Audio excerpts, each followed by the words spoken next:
Discutons maintenant le travail effectué par une force constante. Supposons qu'on a un objet qui subit un déplacement delta R sous l'action d'une force constante F.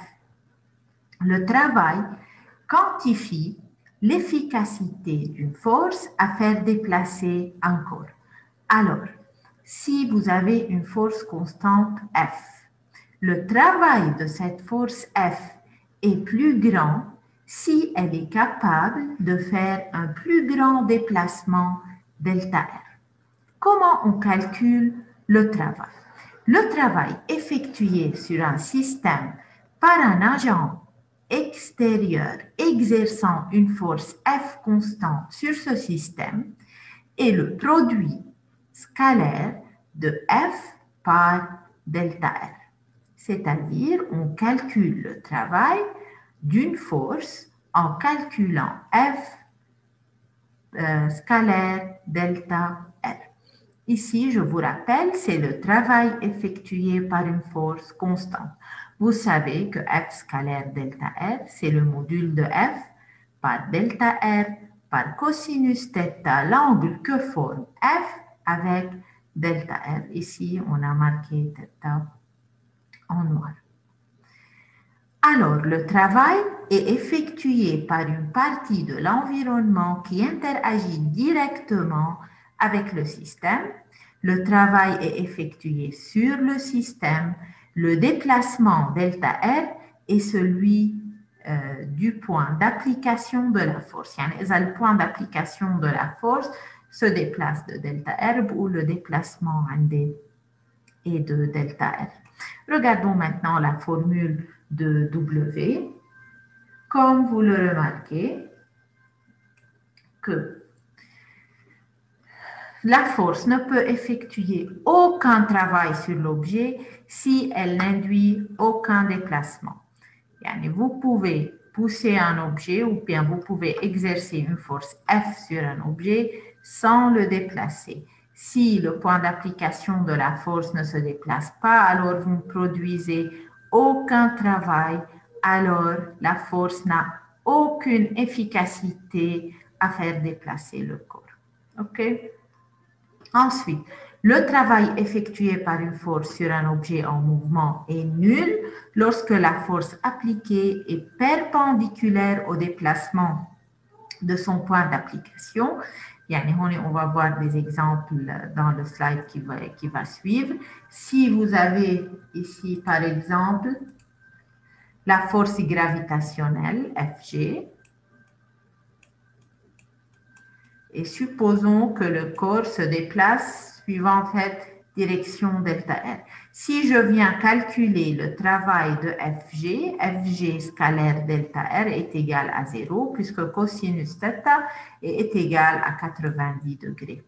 Alors, toute force qui est perpendiculaire au déplacement n'effectue aucun travail sur l'objet. Ensuite, si la force appliquée à une particule ou à un objet rigide qui peut être modélisé comme une particule, le déplacement du point d'application de la force est le même déplacement que l'objet.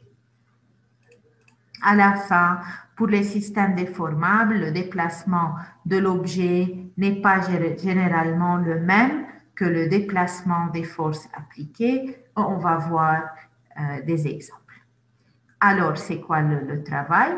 Le travail d'une certaine force quantifie l'efficacité de la force à faire déplacer le corps.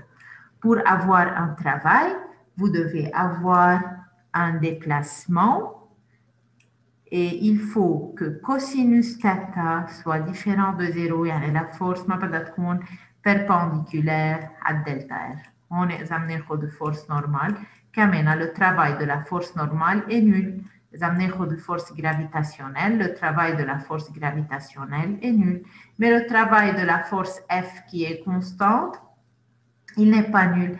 Il est égal au module de F par delta R par cosinus θ. Alors ici, qui a la plus grande efficacité à produire ce déplacement delta R? C'est la force F. Comme on a dit maintenant, si on reprend l'exemple d'un objet qui se repose sur une surface lisse sans frottement, les forces appliquées sur cet objet sont mg, son poids, n, la force normale réaction de la surface, et F, la force exercée par l'agent extérieur. Le corps se déplace d'une distance delta R. Si on calcule le travail de la force F, qui est constante, il est égal au module de F par delta R par cosinus θ. Le travail de Fg, il est égal à Fg par delta R par cosinus θ. Il est nul puisque θ est égal à 90 degrés. On est delta R في ترسموها هيك. OK? Même chose pour N. Le travail effectué par la force normale est nul puisque N est perpendiculaire au déplacement. Alors, le travail d'une force perpendiculaire au déplacement est toujours nul. Ici, F est la seule force qui effectue un travail sur l'objet. C'est la seule force qui attribue au mouvement de l'objet dans cette direction. Le signe du travail d'une force dépend de la direction de cette force par rapport au déplacement. Ici, j'ai un corps soumis à plusieurs forces, même بيناتهم le F. Et moi, je calcule le travail de F. OK? Le travail d'une force F qui est constante sur un système est positif lorsque la projection de F dans le même sens que dr, lorsque la projection de F est dans le même sens que dr. Si on prend ces 4 cas, F est positif. Là, lorsque vous projetez F, عندكم θ est égal à 0, لكن cosinus θ est égal à 1, يبقى عندكم module de F par module de dr, يلي اثنيناتهم positif. Tout là, le travail de F dans ce cas est positif. Alors, F contribue au déplacement dans ce sens. OK? Le travail est positif lorsque F, ou bien la projection de F est dans la direction de dr. كمان إذا F كانت بهذه direction أو بهذه direction, كلهم هولي بيعطوني des travaux positifs. Maintenant, si F est perpendiculaire à dr, le travail de F est nul. Si F est dans le sens opposé, ou bien la projection de F est dans le sens opposé que dr, le travail est négatif. لأنه هون cosinus θ صارت أكبر من 90, alors cosinus θ بتصير négatif. Alors, dans ces deux cas, le travail sera négatif. OK? Le travail est positif, ou le travail est égal à 0. Le travail est une quantité scalaire. OK? L'unité du travail est le joule. Un joule est égal à 1 newton par mètre, puisque F est en newton et delta R est en mètres. Alors, le travail est un transfert d'énergie entre un agent extérieur qui exerce une certaine force sur le système et le système lui-même. Le travail est positif si une certaine quantité d'énergie est transférée vers le système. Lorsque F est appliqué dans le même sens que dr, le travail est positif et le système va gagner de l'énergie. OK? F contribue au déplacement dr. Elle va faciliter ce déplacement.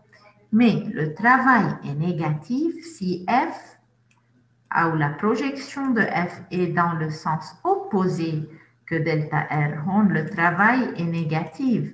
Une certaine énergie est transférée hors du système. OK? F عم بيأخر le déplacement dr. Alors, ici, le système F contribue à à l'arrachement d'une certaine quantité d'énergie du système. Ici, F contribue à l'ajout d'une certaine quantité d'énergie au système. Alors, lorsqu'un système interagit avec son environnement à travers une force F, son interaction peut être décrite comme un transfert d'énergie à travers la frontière du système. Il en résulte un changement de l'énergie stockée dans le système. Prenons l'exemple 7.1 de votre livre. Afin de nettoyer un plancher, un homme tire un aspirateur avec une force ayant une grandeur de 50 newtons orientée selon un angle de 30 degrés par rapport à l'horizontale. Calculez le travail de la force effectuée sur l'aspirateur lorsque celui-ci se déplace de 3 mètres vers la droite. Alors, j'ai un aspirateur qui est soumis à plusieurs forces. Moi, je dois calculer seulement le travail de la force F, qui est de 50 newtons. Haïda le déplacement, je peux représenter le déplacement delta R. Delta R est égal à 3I. Tandis que F est égal à 50. F, elle est égale à 50 newtons en module. On est Fx ou Fy. Elle fait un angle de 30 degrés.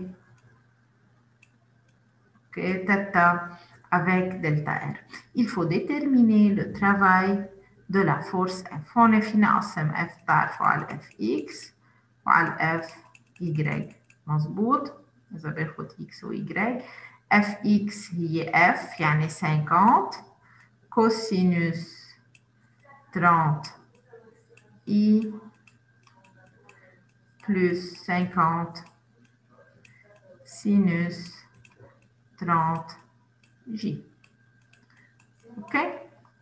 Pour calculer le travail c'est F scalaire delta R. Alors c'est 50 cosinus de 30 fois 3. مثل ما شفتوا إذا بشتغلها على البرودوي سكالير أو بشتغلها موديول دو R بار موديول دو F بار كوسينوس تيتا بتاخدوا نفس الجواب. يعني إذا أنتوا أخذتوا نقيتوا تقولوا W est égal à F scalaire delta R, راح تاخدوا F cosinus 30 plus 50 scalaire 3i, I scalaire I هي 1, I scalaire J c'est 0 لأنه I و J هن perpendiculaires. بيطلع معكم 50 cosinus de 30 fois 3. Comme vous pouvez choisir de calculer F directement à partir des modules, يعني F dr cosinus theta, هي الميثode هي أسرع. Alors F c'est 50 fois 3 fois cosinus de 30. بالحالتين بيطلع عندكم la même réponse. Alors ici le travail de mg est égal à 0 puisque delta R est perpendiculaire à mg et aussi le travail de n est égal à 0 لأنه كمان perpendiculaire au déplacement. Au travail de F, comme on a vu, vous pouvez le déterminer en calculant F fois dr fois cosinus theta qui est égal à 130 joules.